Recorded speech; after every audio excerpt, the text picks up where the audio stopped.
திரு வரதராஜன் ஐயா அவர்கள் மூலம் இதுவரை 60 கோடி ரூபாய் நமது பல்வேறு மையங்களுக்கு தந்திருக்கிறது.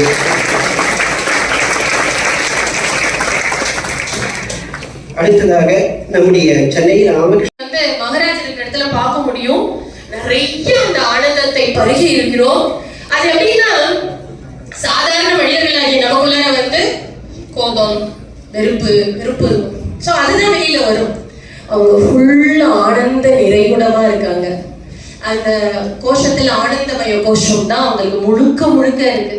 அதனால அது எப்பவும் வெளிப்பட்டு எல்லாருக்கும் அந்த ஆனந்தத்தை வாரி கொடுத்துக்கிட்டே இருக்காங்க.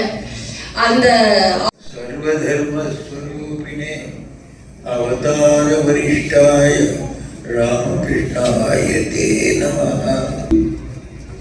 நம்முடைய தொல்வி சகோதரிகளே, பக்தர்களே, இவ்வளவு திறம் கொடுக்கக்கூடிய இவ்வளவு பெரிய சமயம் பல சொற்பொழிவு கேட்டிருக்கோம். கடைசியில் நான் இப்போ சொற்பொழிவு ஆரம்பிச்சிருக்கேன். நீங்கள் உங்களுக்கெல்லாம் பயம் பிடிச்சிருக்கோம். பயப்படாதுங்க, 2-3 நிமிஷத்தை முடிச்சிருக்கோம். நம்ம சொன்னவங்க வந்திருக்காங்க. மக்களுக்கு சாப்பாடு போடணும். சாப்பாடு சமயத்தில் நம்ம பேசின விட நல்லதாக இருக்குமா? உங்கள் வீட்டில் பண்ணுங்களா? நீங்கள் பண்ண மாட்டேன்.